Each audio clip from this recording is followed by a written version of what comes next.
पहला उदाहरण देखेंगे हम लोग। यहाँ दिया हुआ है दो संख्याओं का अंतर 3 है। अंतर का मतलब होता है माइनस, ठीक है।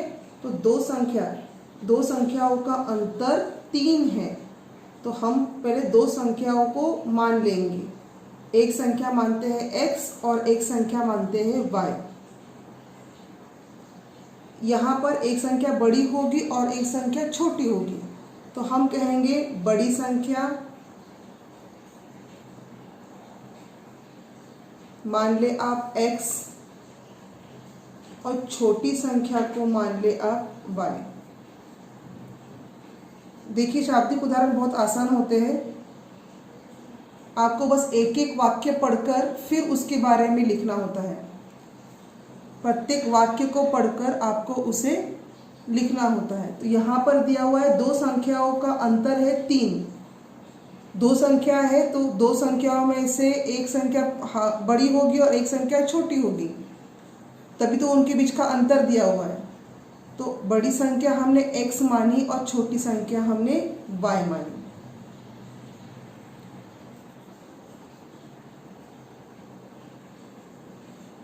इन दोनों के बीच का अंतर आपको दिया हुआ है। हम स्टेप बाय स्टेप जा रहे हैं, हर वाक्य के साथ साथ। अंतर दिया हुआ है आपको 3। तो इसे मैं किस प्रकार से लिखूंगी? समीकरण के रूप में या गणित के रूप में मैं इसे लिखूंगी। अंतर का मतलब होता है घटा करना। दो संख्याओं के बीच का अंतर यानी दो संख्याओं का घटा। दोबारा सुने, दो संख्याओं के बीच का अंतर यानी कि दो संख्याओं का घटा। तो मैं लिख रही हूँ x, क्योंकि बड़ी संख्या मैंने x मानी है। तो अगर हम घटा कर रहे हैं तो हम बड़ी संख्या से छोटी संख्या को घटा करेंगे, इसलिए मैंने पहले x लिया है और उसके बाद y लिया है, क्योंकि x बड़ी है और y छोटी है। इन दोनों के बीच का अंतर कितना आया है? मेरा 3 आया है। मैं इसको डाल देती हूँ समीकरण नंबर 1। अगला वाक्य दिया है आपको बड़ी संख्या का 3 गुना। बड़ी संख्या कौन सी है आपकी? बड़ी संख्या कौन सी है आपकी? x। तो बड़ी संख्या का 3 गुना कहाँ है?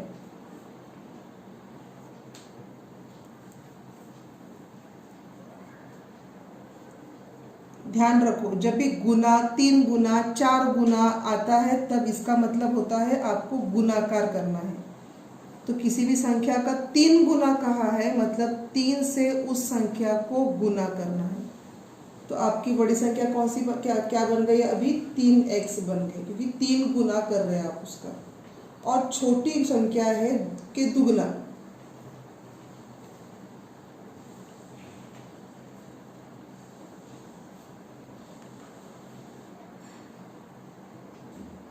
दुगना कहा है मतलब क्या आएगा? संख्या छोटी कौन सी है आपकी? y।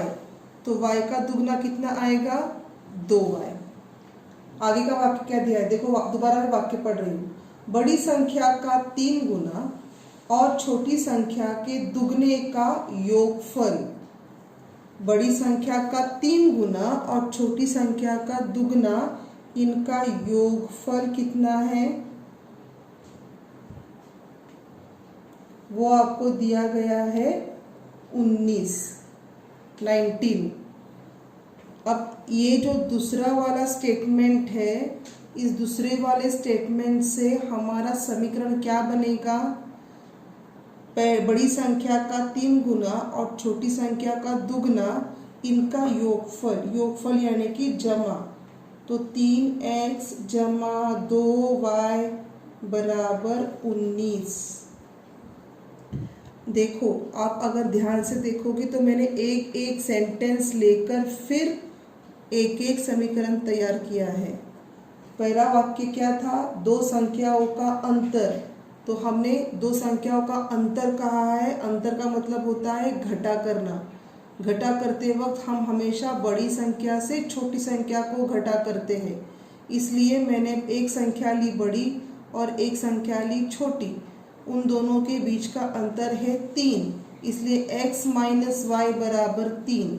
अगला स्टेटमेंट है आपका कि बड़ी संख्या का 3 गुना यानी कि 3x और छोटी संख्या का 2 गुना यानी कि 2y, इनका योगफल कितना है 19 यानी कि 3x जमा 2y बराबर 19। शाब्दिक उदाहरणों में अगर आप दिए गए स्टेटमेंट से समीकरण बना सकते हो, बना पाते हो, तो आपको आधे अंक मिल गए समझो। अगर आपके दिए गए स्टेटमेंट के अनुसार आप समीकरण ठीक से बना सके तो आपका आगे का गणित करना आसान हो जाएगा। अगर आप समीकरण गलत लिखते हो तो आपका आगे का सारा गणित गलत हो सकता है। इसलिए आपको स्टेटमेंट के जरिए गणित लिखना आना चाहिए। अब हमारे पास 2 समीकरण हैं, हम इन दोनों समीकरणों को पहले एक साथ लिख लेते हैं। मेरा पॉइंट नंबर 3 डालते हूँ, x माइनस वाई बराबर 3। हालांकि ये लिखने की ज़रूरत है नहीं, लेकिन अब आपको ये समझ में आए और आपको समझने में आसानी हो, इसलिए हम इन्हें दोबारा लिख कर ले रहे हैं। ठीक है, अब आप देखो तो ये आपके दोनों भी समीकरण, जिसे हम अब तक योगफल समीकरण, युगपत समीकरण की जो गणित करते आ रहे हैं, उन्हीं प्रकार के दिख रहे हैं ना। जैसे हमने 1.1, 1.3 और 1.4 के गणित किए हैं, ये गणित उसी प्रकार से है। तो अब आपको हल करना आना चाहिए, क्योंकि हमने इस प्रकार के गणित पहले ही किए हुए हैं। चलो दोबारा एक बार हल करते हैं। यहाँ पर आप देख रहे हो कि x को कोई गुणांक नहीं है, y को भी कोई गुणांक नहीं है। यहाँ पर x को गुणांक 3 है और इधर y को गुणांक 2 है। तो हमें क्या करना पड़ेगा, कोई तो एक चरांक का गुणांक सेम करना पड़ेगा। तो हम ऐसा करते हैं, हम पहले दोनों तरफ 2y ये गुणांक सेम करते हैं, क्योंकि यहाँ पे प्लस है और यहाँ पे माइनस है, तो हमें आसानी हो जाएगी। तो मैं ऐसे लिखूं, समीकरण, अगर आपने 3 से गुना किया तो भी कोई हरकत नहीं है, कोई फर्क नहीं पड़ने वाला। आगे जाके आपका गणित थोड़ा सा अलग दिखेगा, लेकिन उत्तर वही आएगा। समीकरण 1 को 2 से गुना करो।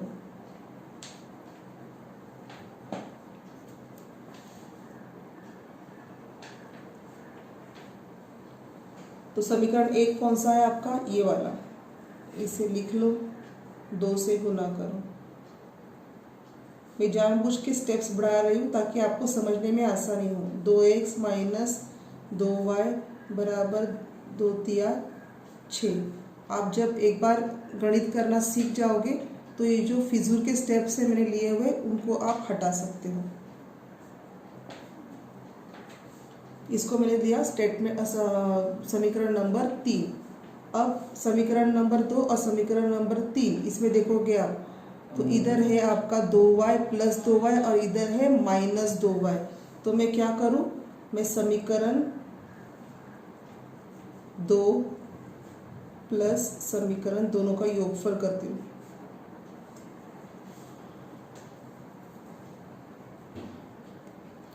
समीकरण 2 पहले लिख लो, 3x जमा 2y बराबर 19। फिर समीकरण नंबर 3 लिखो, जमा 2x माइनस 2y बराबर 6। अब यहाँ पे प्लस किया हुआ है, इसलिए चिन्ह बदलेंगे नहीं, चिन्ह को हाथ लगाने का नहीं। वो कब करोगे आप, जब माइनस होगा तब, घटा होता है तब। अब 3 और 2 हो गए 5, दोनों का योगफल करो, plus 2y minus 2y, plus minus minus cut हो गया, उत्तर आ गया 0। 19 जमा 6 कितने होते हैं, 25। ठीक है, अब हम क्या करेंगे, x का मूल्य ज्ञात करो। 5x बराबर 25, इसलिए x बराबर 25/5। उत्तर कितना आया आपका, 5, इसलिए x बराबर 5।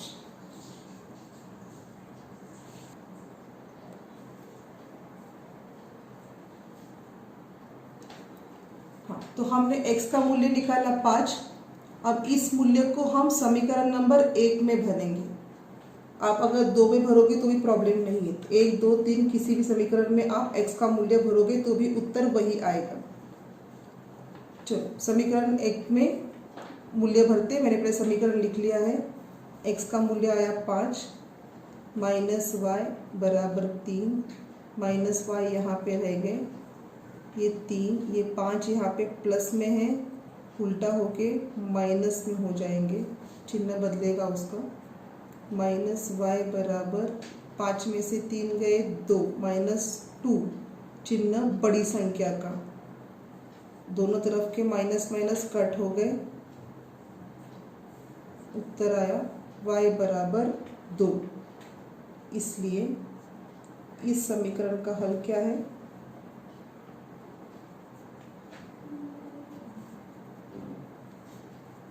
x और y का मूल्य कितना आया है?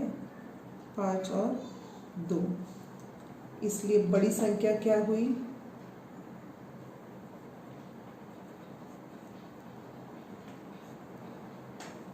हमने क्या माना था बड़ी संख्या के लिए? x माना था, तो x हो गया 5 और छोटी संख्या हो गई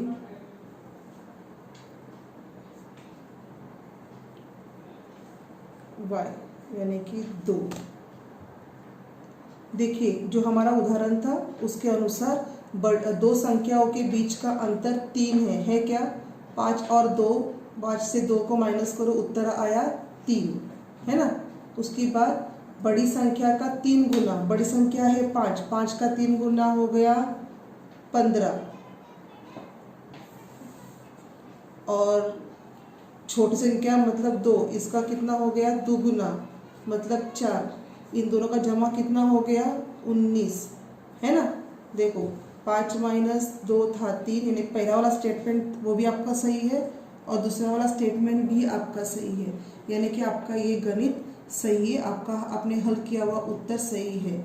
ये मैंने आपको बस यहाँ पर हमारा उत्तर सही है कि नहीं है ये हमने जांच लिया है यहाँ पर, ये आपको परीक्षा में करने की ज़रूरत नहीं है, आपको बस यही तक गणित करना है। ये बस मैंने आपको समझाने के लिए लिखवाया था। दोबारा एक बार सारा गणित देख लीजिए और अपनी कॉपी में इसे ठीक तरीके से उतार लीजिए। ठीक है, आप गणित एक बार ठीक से देख लीजिए।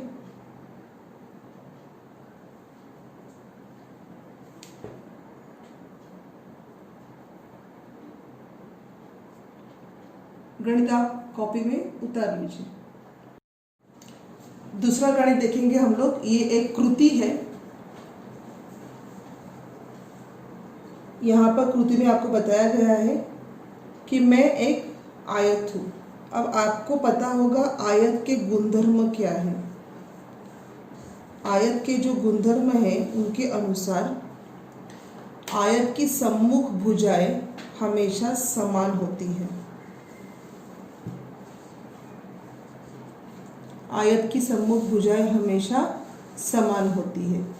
तो यहाँ पर इन्होंने एक आयत आपको दिया है और कहा है, यहाँ पर इन्होंने इस प्रकार से आयत की रचना की है। इधर कहा है 4x माइनस वाई और इधर कहा है x जमा 4 और इधर लिखा है 2y और कहा है कि मैं आयत हूँ। इसका मतलब क्या है कि ये जो आपके सामने आकृति है, इस आकृति में आयत के सभी गुणधर्म मौजूद है। आयत का गुणधर्म सबसे पहला क्या है कि आयत की सम्मुख भुजाएं समान होती है, यानी कि यहाँ पर जो ये वाला समीकरण है, ये और ये वाला समीकरण, ये दोनों कैसे होने चाहिए? समान। इन दोनों का मूल्य कैसा होना चाहिए? समान। यानी कि देखो इसे आप ऐसे लिखोगे, मैं आपको ये रफ करके बता रही हूँ, उसके बाद हम दोबारा गणित को लिखेंगे अच्छे से। आयत की सम्मुख भुजाएं समान होती है। अगर मैंने यहाँ पर बताया आपको तो हम कहेंगे कि x बराबर x और y बराबर y। वैसे अगर हमने यहाँ लिखना चाहा तो हम लिखेंगे 2x प्लस वाई जमा 8 बराबर 4x माइनस वाई, और दूसरा आएगा 2y बराबर x जमा 4। ये और ये भी क्या है, समान है। ये हो गया आपका समीकरण नंबर 1 और ये हो गया समीकरण नंबर 2। अब इनको हमें हल करना है। कैसे हल करेंगे, कैसे हल करेंगे हम इनको अभी?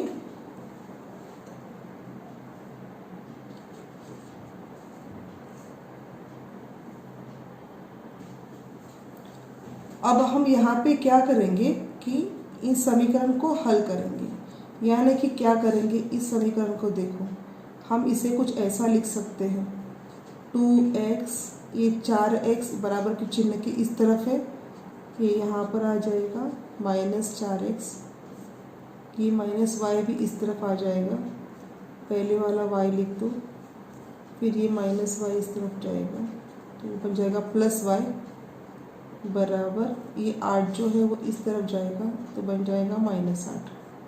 कितना हो गया ये, माइनस 2x प्लस 2y बराबर माइनस 8।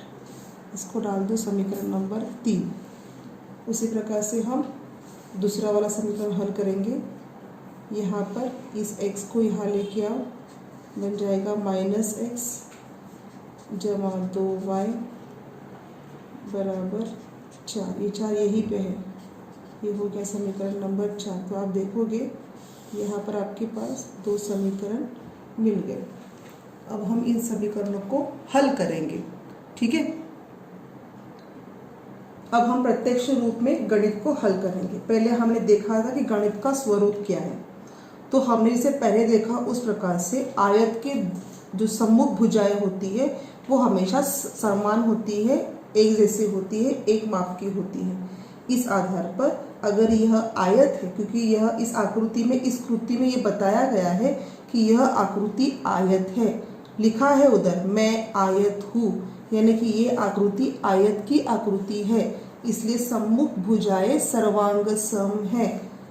तो हम यहाँ लिखेंगे पहली शर्त, शर्त 1 के अनुसार ये आयत है, इसलिए 2x जमा y जमा 8 बराबर ये और ये 2 भुजाएं सर्वांग सम है,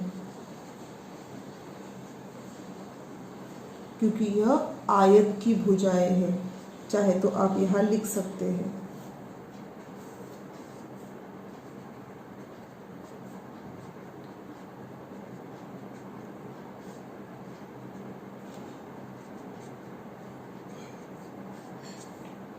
आयत की सम्मुख भुजा, और इसके आधार पर अगर हम इसको हल करें तो ये क्या आएगा, जिसे हमने पहले देखा, इस 4x को हम यहाँ पर लेके आएंगे, यानी कि हम बराबर के चिन्ह के इस तरफ की संख्या को यहाँ लेके आएंगे और इस तरफ की संख्या को यहाँ लेके जाएंगे, और हमारा समीकरण जो है, जो आपका एक रेखीय दो चरांक वाला एक रेखीय समीकरण जिस स्वरूप में आपको लिखना है ax जमा by बराबर c, उस रूप में आपको इसको लिखना है।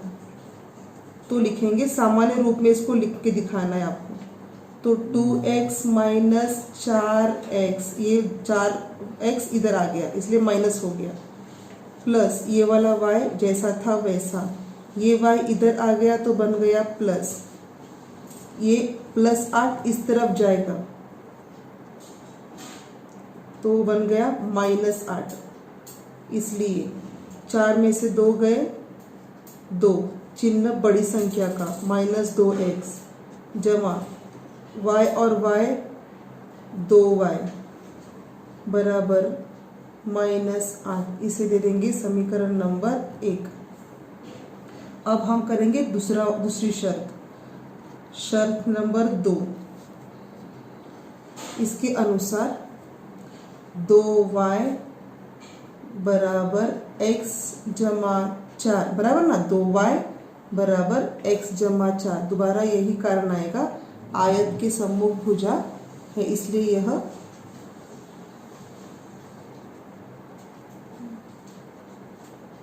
मैं शॉर्टकट में लिख रही हूँ, लेकिन आपने पूरा वाक्य लिखना है। अब x को यहाँ लेके आओ, -x जमा 2y, क्योंकि ये 2y यहाँ यहीं पे है, इसको हमने जगह नहीं बदली की है इसलिए उसका चिन्ह नहीं बदलेगा,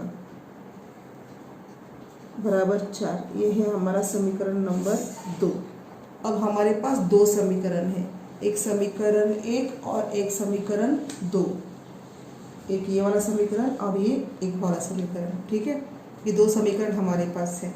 अब इससे हम हमेशा की तरह जैसे आप अब तक करते आ रहे हो उस प्रकार से आप x और y का मान ज्ञात करोगे। कृति में आपको दूसरा भाग दिया हुआ है, आपको x और y का मान ज्ञात करना है। तो x और y के मान ज्ञात करने के लिए आपको क्या करना पड़ेगा, इनको हल करना पड़ेगा। तो मैं करती हूँ समीकरण, यहाँ पर आप देखोगे कि 2y और 2y दोनों के चरांक और गुणांक दोनों सेम है, इसलिए मैं और दोनों का चिन्ह भी प्लस प्लस का है। तो क्या करना पड़ेगा आपको, कट करने के लिए इनका घटा करना पड़ेगा। समीकरण 1 माइनस समीकरण 2, हमने माइनस क्यों किया है, हम माइनस इसलिए कर रहे हैं, घटा इसलिए कर रहे हैं क्योंकि यहाँ पर +2y और यहाँ पर भी +2y है। तो +2y कट नहीं होते क्योंकि प्लस प्लस है, प्लस प्लस ऑलवेज क्या बन जाता है, प्लस बनता है, योगफल होता है। तो हमें अगर इसको कट करना है तो इसे क्या करना पड़ेगा, प्लस माइनस करना पड़ेगा, इसलिए हमें घटा का चिन्ह चाहिए। तो लिख लो -2x, पहले समीकरण 1 लिखा मैंने, +2y बराबर -8 माइनस x प्लस 2y बराबर 4। अब हम क्या करेंगे, माइनस है ना इधर, तो हम लोग चिन्हों को बदलेंगे। तो मैंने चिन्ह बदल दिए, यहाँ पर माइनस है, चिन्ह हमेशा दूसरे वाले समीकरण के ही बदलते, पहले वाले के नहीं। यहाँ पर माइनस है तो इधर बन गया प्लस, इधर प्लस है तो बन गया माइनस, यहाँ पर प्लस है तो ये बन गया माइनस। अब हल करो, प्लस माइनस माइनस, 2 में से 1 गया, 1, चिन्ह हमेशा बड़ी संख्या का, बड़ी संख्या का चिन्ह कौन सा है, minus x, plus minus minus, 2 में से 2 गए, 0 बराबर माइनस माइनस प्लस, 8 और 4 12, चिन्ह बड़ी संख्या का, इसलिए -x बराबर -12, दोनों तरफ माइनस माइनस है, इसलिए हम क्या लिखेंगे, x बराबर 12। हमने x का मूल्य ज्ञात कर लिया है, अब हम ज्ञात करेंगे y का मूल्य। अब हमने ले लिया है x बराबर 12, हम इसे डालेंगे समीकरण, ये हम मूल्य समीकरण 2 में भरो। समीकरण 2 मैंने लिख कर लिया है इधर, -x प्लस 2y बराबर 4, ये आपका समीकरण नंबर 2 है। इसमें हम क्या करेंगे, x का मूल्य भरेंगे। x का मूल्य कितना है, 12, चिन्ह था माइनस का इसलिए इसको भी चिन्ह आया माइनस का, -12 जमा 2y बराबर 4, 2y बराबर, ये -12 यहाँ पर चले गए तो बन गए प्लस 4 जमा 12, 2y बराबर 16, इसलिए y बराबर 16/2, y बराबर 8।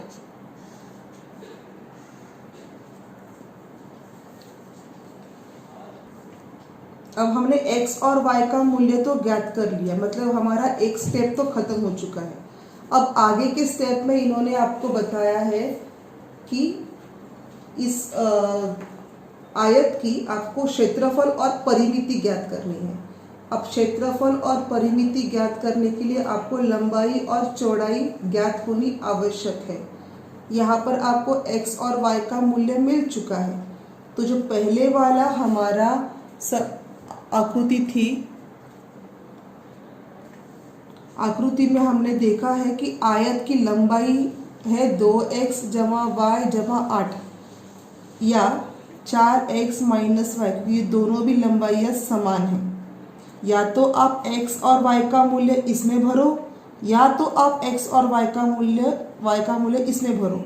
दोनों में से किसी भी एक में भरोगे तो भी आपका उत्तर समान ही आएगा, क्योंकि दोनों भी लंबाइयाँ समान हैं। इस प्रकार से आप अपनी पहले लंबाई को ज्ञात करोगे, फिर आप चौड़ाई ज्ञात करोगे। तो चौड़ाई कौन सी है? 2y और x जमा 4। इनमें आपने x और y का मूल्य भरना है और आप अपनी चौड़ाई को ज्ञात करोगे।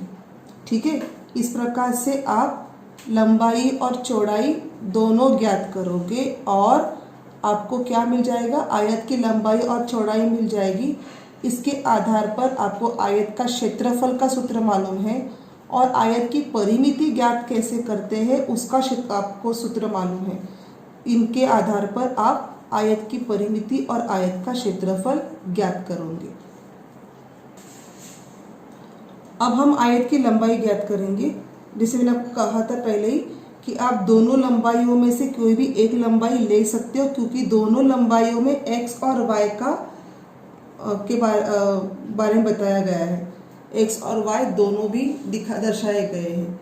तो दोनों भी लंबाइयाँ समान होने के कारण या तो आप ऊपर वाली लंबाई ले सकते हो या आप नीचे वाली लंबाई ले सकते हो, कोई प्रॉब्लम नहीं है। हमने नीचे वाली लंबाई ली है क्योंकि वो ज़रा आसान दिख रही है। इसमें अब आप मूल्य भर दो। 4 गुना x का मूल्य क्या है? 12 माइनस y कितना है आपका? 8। 12 चौक 48 माइनस 8 कितने हो गए? 40 इकाई। ये हो गई आपकी आयत की लंबाई।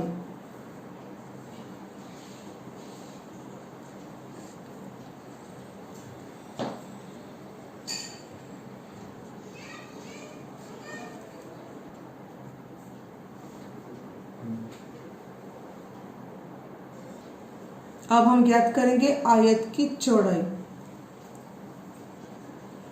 आयत की चौड़ाई में यहाँ पे 2y लिया है मैंने। आप 2y और या तो x जमा 4 कोई भी चौड़ाई ले सकते हो, कोई प्रॉब्लम नहीं है। तो यहाँ पर y का मूल्य भर दो। y का मूल्य है आपका 8, तो हो गया 8 दूनी 16। तो चौड़ाई कितनी इकाई है? 16 इकाई।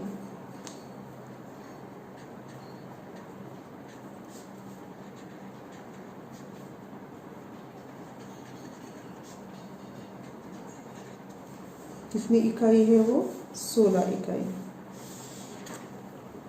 ठीक है, यह अब आपके पास आयत की लंबाई है जो कि है 40 इकाई और आयत की चौड़ाई है जो है 16 इकाई।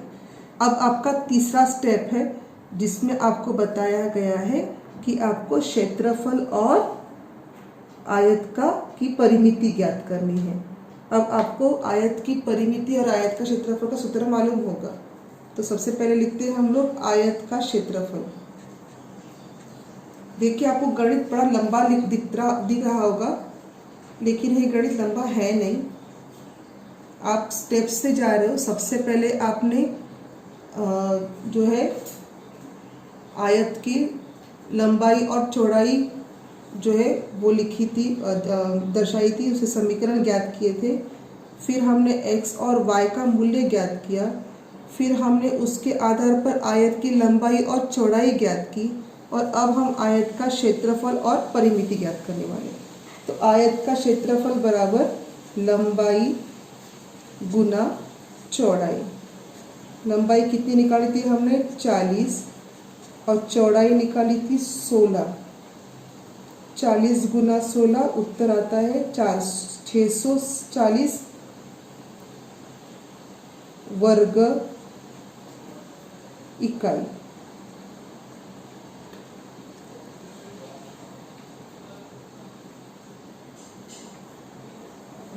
अब हम ज्ञात करेंगे यह हमारा क्या है? आयत का क्षेत्रफल। यानी हमारा एक उत्तर हो गया है।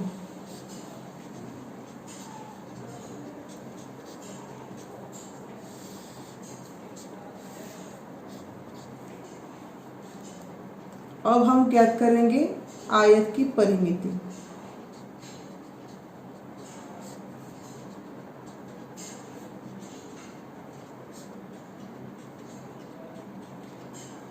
परिमिति का अर्थ क्या होता है पहले वो बताइए मुझे।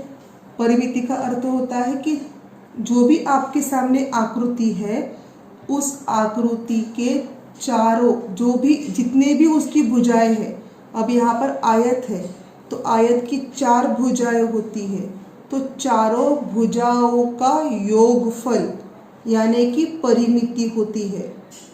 दोबारा बता दूं मैं आपको, जो भी आपके सामने आकृति है, यहाँ पर आपके सामने आयत है, आयत की 4 भुजाएं होती है, तो चारों भुजाओं का योगफल यानी कि परिमिति। तो आपने ये कक्षा 6वीं में और 7वीं में पढ़ा हुआ है, आपको ये याद होना चाहिए। दोबारा मैं आपको बस दोहराव के लिए बता रही हूँ। तो आयत की परिमिति का सूत्र क्या है? आयत में 2 लंबाइयाँ और 2 चौड़ाइयाँ है, तो दोनों लंबाइयों और चौड़ाइयों का योगफल करना है हमें। तो इसलिए सूत्र क्या दिया गया है? 2 गुना लंबाई जमा चौड़ाई।